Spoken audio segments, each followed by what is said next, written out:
Before this, I always thought I should be kind and friendly to others, but nowadays I'm a lot less trusting. In this particular case, there was a boy named Larry from my geometry class sophomore year. I don't mean to brag, but I had some of the highest grades in that class, and I always finished my assignments early. Larry, however, had lots of difficulty understanding what was going on. The teacher one day asked me to help explain it to him, since I was already finished with my own work. I tried to explain everything to him slowly and step by step.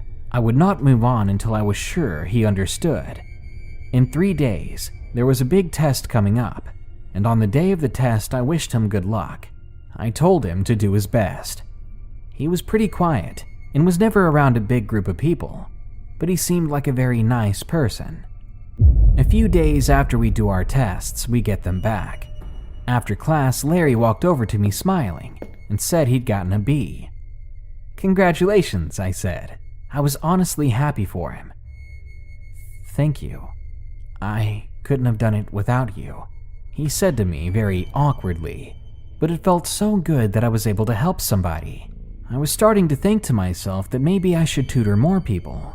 Maybe I had a knack for this kind of thing. That night, Larry sent me a friend request on Facebook. I didn't think anything unusual of it, and I accepted it. And within 5 minutes, I got a message from Larry saying, "Hi, I just wanted to thank you again. You're a lot better than the teacher at explaining these things. If it weren't for you, I would have failed." "No problem," I told him. "If you're ever in need of help with anything, just feel free to ask." We chatted a bit more over the next couple of weeks about geometry and school in general. It wasn't long until he sent me a message saying, "You seem like a pretty cool, nice guy. I was wondering, would you like to go out on a date with me?" I was shocked. I really didn't see this coming, but I tried my best to be polite and as nice as I could.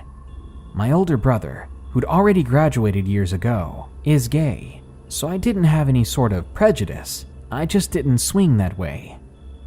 "Sorry, Larry, but I'm not gay," I told him. "I'd be glad to still be friends, though. You're a really nice guy," I said. He replied with just, "Okay," and he didn't send any further messages. He didn't look in my direction at school either after that, and I was starting to worry that I'd lost a friend. A few days came and went. One day I got home to see a few comments Larry had left on my Facebook pictures. They said really mean things. Things like, "What an ugly picture," and "That face could make children cry." My family and a couple of friends responded telling him how his comments were rude and unnecessary, and I deleted them all rather than blocking him right away like I should have, and I sent him another message.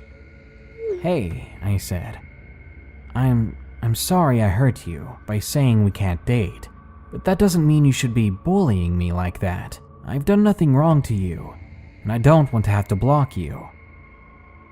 About an hour later, he sent me a message that had me shaking and in tears. I can't remember all of the vile things it said, but I'll type up what I remember. It said something to the effect of, "As if I'd still want to date your ugly self anyway. Your biological parents didn't want you, so why would anyone else? You're a worthless piece of trash, and you should probably just die. In fact, you shouldn't have been born at all. I'd slit your throat myself, but you aren't worth the prison time. You should kill yourself instead. Make this world a better place and just die already. And if you don't, I might just change my mind and do it myself." I walked over to my mother and handed her the phone. She saw the cruel words, she saw those death threats, and she saw how upset I was that someone would say such things to me, especially after I did nothing to them but be nice. I mentioned in passing during one of our conversations that I was adopted, and he even used that against me. My mom then called the sheriff and told him what was going on. Larry switched schools, and I got a restraining order against him. I left social media afterwards, and I haven't gone back online just yet. Nowadays, I don't go out of my way to be kind to people, and I distance myself from them.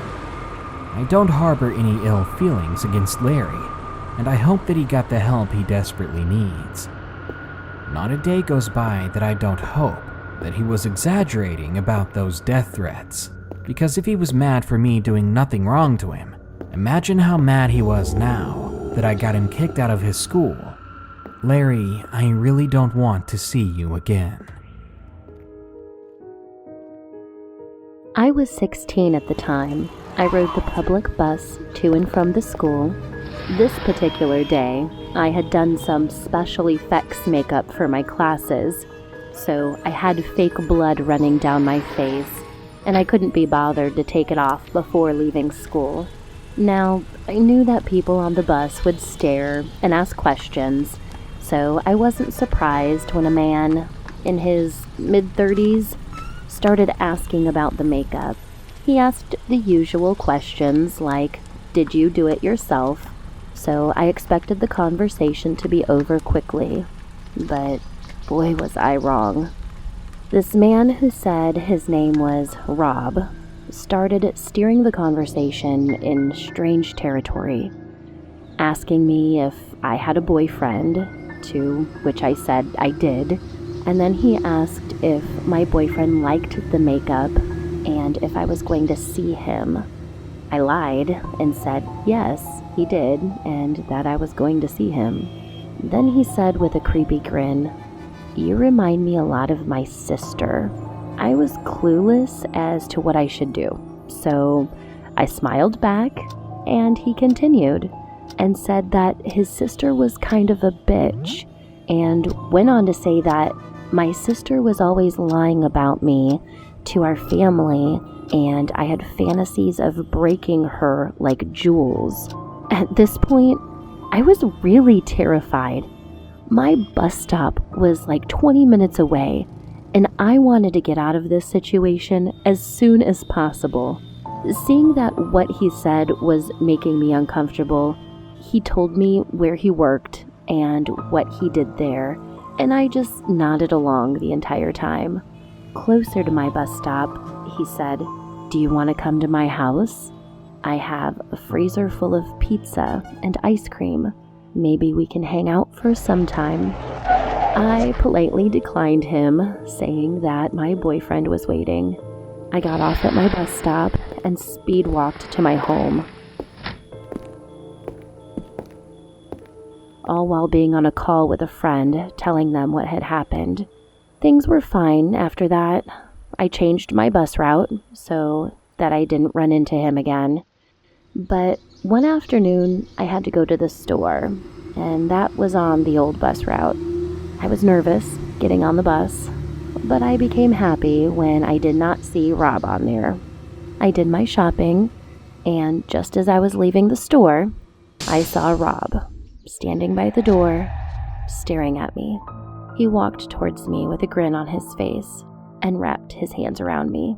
I pulled myself away from him, saying that I was busy and I have to go. He asked what I was doing and that he would tag along, but I persistently refused him, and I told him I can't, and I walked towards a neighboring store that I knew would be busy.